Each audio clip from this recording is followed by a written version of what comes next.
앞서가서 주시는 승리, 그리고 계속되어야 하는 믿음의 싸움이라는 제목으로 말씀을 전하겠습니다. 오늘 본문은 소위 말하는 언약서의 마무리 부분입니다. 내일 본문이죠. 출애굽기 24장에는 언약 체결식을 행하게 되는데요. 출애굽기 24장 4절을 보시면 모세가 여호와의 모든 말씀을 기록하고라고 하죠. 하나님께서는 시내산 언약을 체결하기 전에 모세에게 말씀을 기록하게 하셨습니다. 그 기록된 말씀을 24장 7절에 보면 뭐라고 부르나요? 바로 언약서라고 부르고 있습니다. 그러니까 큰 맥락으로 보면 출애굽기 19장부터 시작해서 24장까지 이스라엘 백성들이 하나님과 언약 체결을 하는 내용으로 묶어볼 수 있습니다.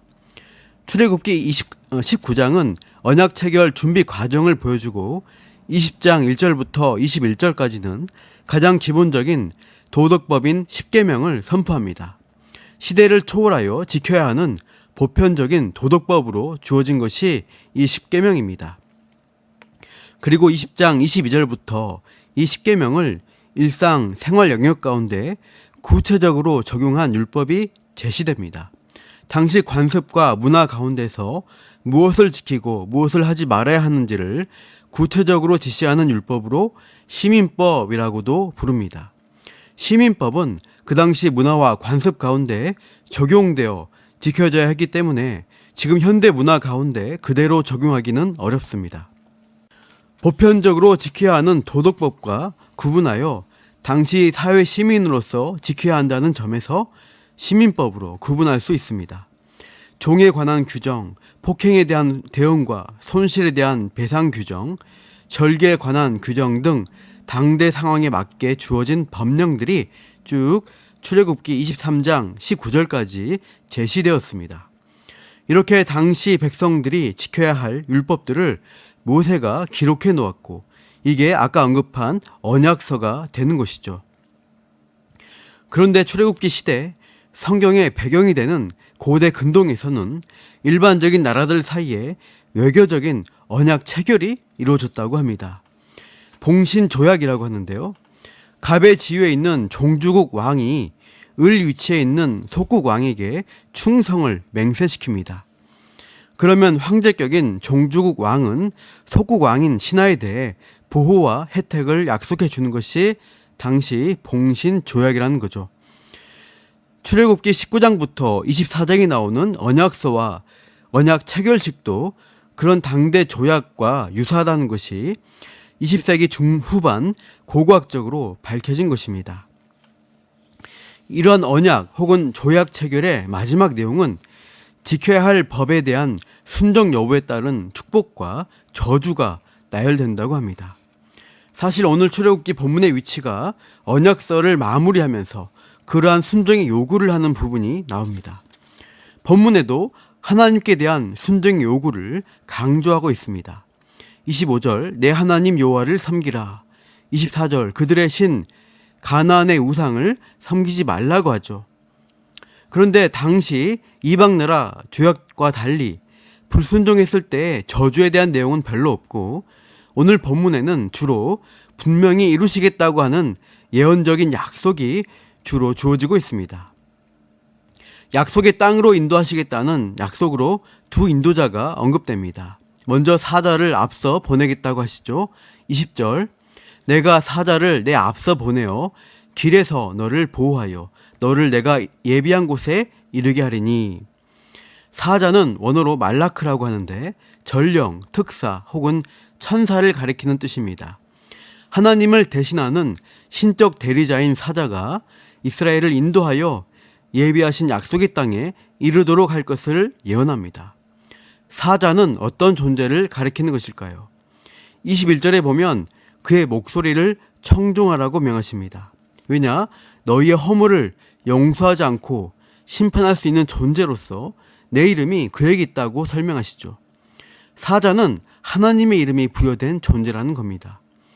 22절도 동일하게 그의 목소리를 잘 청종하라고 하며 그렇게 하면 하나님이 이스라엘의 원수와 그 대적과 싸워 주실 것을 약속하십니다. 20절에서 사자를 앞서 보내신다고 했는데 28절에서는 왕벌을 보낸다고 합니다. 28절 내가 왕벌을 내 앞에 보내리니 그 벌이 히위 족속과 가나안 족속과 헷 족속을 내 앞에서 쫓아내리라.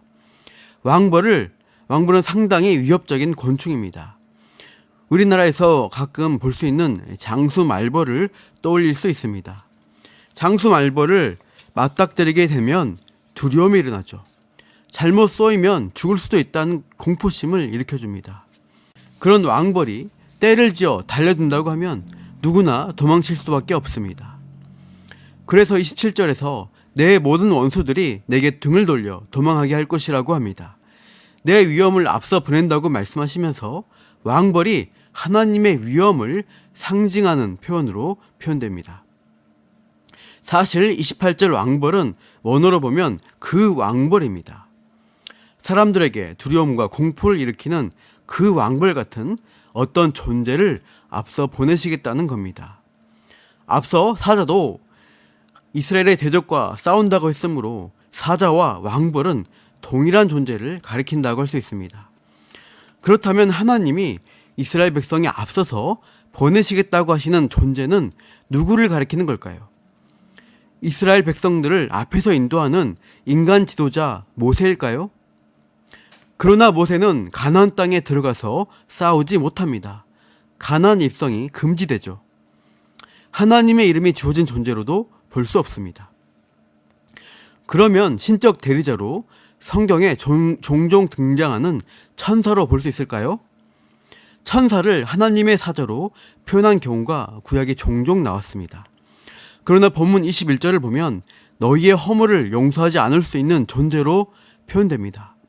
죄를 용서하거나 죄인에 대한 심판을 행할 수 있는 권세를 가진 존재라면 천사 이상이라고 해야 합니다. 게다가 22절에서 그의 목소리를 청종하는 것이 내 모든 말대로 행하는 것과 같다고 표현합니다. 즉 하나님과 같은 존재로 하나님과 동급인 존재를 의미하는 것으로 보입니다. 하나님의 이름을 가진 존재. 이렇게 보면 답이 나옵니다. 일반적인 천사 이상이며 하나님과 동등한 존재라면 성자 하나님, 성육신 전 그리스도라고 밖에 생각할 수밖에 없습니다. 21절과 22절에서 반복해서 그의 목소리를 청종하라고 했는데 신약의 예수님에 대해서 성부께서 동일하게 말씀하셨습니다. 누가복음 9장 35절 구름 속에서 소리가 나서 이르되 이는 나의 아들 곧 택함을 받은 자니 너희는 그의 말을 들으라. 변화산에서 성부 하나님이 예수님의 말씀을 들으라고 제자들에게 명하셨죠. 삼위일체 하나님으로 섭리하시지만 사람에게 보여지도록 나타나시는 하나님은 주로 성자 하나님이신 것을 우리는 생각할 수 있습니다. 소돔과 고모라 심판 전에 아브라함에게 사람의 모양으로 찾아오신 분을 아브라함은 주님으로 부르며 성경 말씀은 그분을 여호와라고 지칭합니다. 어떻게 보면 출애굽기, 구름기둥, 불기둥으로 인도하시며 시내산에 강림하셔서 현현하신 하나님도 성육신 전 성자 하나님으로 생각할 수 있는 것입니다. 히브리서 1장 3절에 이는 하나님의 영광의 광채시요 본체의 형상이시라. 그의 능력의 말씀으로 만물을 붙드시며 죄를 정결하게 하는 일을 하시고 높은 곳에 계신 지극히 크신 이의 우편에 앉으셨느니라. 하나님의 영광의 광채로 보여주시며 본체의 형상으로 나타나시는 하나님이 성자 하나님 그리스도라고 하십니다. 성자, 물론 삼일체 하나님으로 동일하게 말씀을 선포하시지만 실질적으로 현현하시는 하나님은 성자 하나님으로 볼 수 있다는 점에서 지금 출애굽기에서 구름기둥 불기둥으로 인도하시며 시내산에 강림하시며 현현하시는 하나님을 그리스도로 볼 수 있다는 것입니다. 출애굽 여정은 신자의 구원 사건에 대한 예표입니다. 홍해를 건너 약속의 땅에 들어가기까지 과정이 구원의 여정으로 비유될 수 있죠. 광야길 여정이 결코 쉽지 않지만 오늘 언약서의 마무리 부분에서 강조하는 것은 뭐죠? 하나님의 사자, 즉 그리스도께서 신자의 모든 여정을 승리하도록 인도해 주신다는 약속을 하시는 겁니다. 사자와 왕벌로 표현된 신적 존재가 앞서가서 23절 가나안 족속들 대적들에게 승리를 주신다. 28절 가나안 족속을 쫓아내게 하신다는 승리의 약속을 주시고 있습니다. 신학적 관점으로 보면 우리의 힘으로 싸워 이길 수 없는 죄의 문제에 대해서 우리 죄인들에 앞서서 그리스도가 십자가 지고 대신 싸워 주시는 것입니다. 십자가 대속으로 죄와 사망을 이기신 구원의 성취로 인해 우리는 약속의 땅에 들어갈 수 있는 것이죠. 그렇게 구원에 있어서 확실한 승리를 주시는 그리스도를 대장 삼아 전진하는 성도에게는 확실한 소망이 주어진다는 것입니다. 한편 그 승리가 단번에 주어지지 않는다는 점도 주목해야겠습니다. 본문 29절 30절 같이 읽어보시죠. 29절 30절 그러나 그 땅이 황폐하게 되므로 들짐승이 번성하여 너희를 해할까 하여 1년 안에는 그들을 내 앞에서 쫓아내지 아니하고 내가 번성하여 그 땅을 기업으로 얻을 때까지 내가 그들을 내 앞에서 조금씩 쫓아내리라. 천천히 조금씩 쫓아낸다고 하십니다. 그 이유는 무엇입니까? 바로 우리의 유익을 위해서입니다. 들짐승이 번성하여 너희를 해할까 봐 땅이 황폐하지 않도록 점진적인 승리를 주시겠다는 것입니다. 이는 성화의 삶을 의미합니다. 칭의로 하나님 백성, 자녀로 신분이 바뀌지만 칭의 이후 구원의 여정이 끝나는 게 아니죠.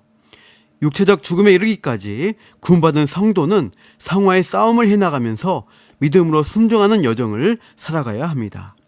죄책을 해결했으나 우리 본성에 남아있는 죄성, 죄의 오염과 끊임없이 싸우면서 거룩을 향해 성장해가는 믿음의 여정이 우리에게 주어져 있습니다. 그런데 그게 쉽지 않습니다. 죄로 인해 갈등하고 힘겨우며 고통스러운 과정입니다. 상황과 환경의 어려움 가운데서도 죄를 다스리며 하나님을 더욱 의지하는 연단의 과정이죠. 그런 과정 없이 쉽게 한 번 믿었으니 구원이 다 되었다고 한다면 구원파 이단에 지나지 않게 됩니다. 성화라는 점진적인 싸움을 계속 해나가지 않으면 이 세상 우상에게 넘어가기 십상입니다. 그래서 가나안 정복 후 24절 이렇게 하라고 명하시죠. 너는 그들의 신을 경배하지 말며 섬기지 말며 그들의 행위를 본받지 말고 그것들을 다 깨뜨리며 그들의 주상을 부수고 25절 내 하나님 여호와를 섬기라. 이렇게 가나안 우상에 빠지지 않도록 믿음의 싸움을 계속 해나가야 한다고 말씀하십니다. 하나님 여호와만을 섬기는 훈련이 계속 필요한 것입니다. 칭의의 은혜로 하나님 자녀라는 신분을 획득한 분들은 매일매일의 점진적인 싸움과 믿음의 승리를 이루어 나가야 합니다. 그래서 우리는 교회 공동체로 모여서 함께 예배하며 신앙 훈련과 성도의 교제를 나누며 믿음의 여정을 함께 걸어가는 것입니다. 사랑하는 성도 여러분, 오늘도 예배하며 말씀과 기도로 하나님만을 섬기며 내 안에 세상 우상을 타파하는 믿음의 싸움을 계속 함께 잘 수행해 나가시기를 축복합니다. 기도하겠습니다. 하나님 아버지, 우리 죄인의 구원을 위하여 하나님의 사자 그리스도를 앞서 보내주셔서 약속을 이뤄주심에 감사합니다. 분명한 구원의 은혜를 받았다는 사실에 참으로 감사하면서도 그것으로 끝이 아니라 구원받은 이후 성화의 싸움이 우리에게 있음을 또한 깨닫습니다. 세상 우상을 타파하며 오직 하나님만을 섬기는 신앙으로 더욱 성장해 가도록 예배자와 기도자로 말씀을 듣고 청조하는 자로 오늘도 나아가오니 함께하여 주옵소서. 오늘도 함께 하실 하나님을 기대하며 예수님의 이름으로 기도합니다. 아멘.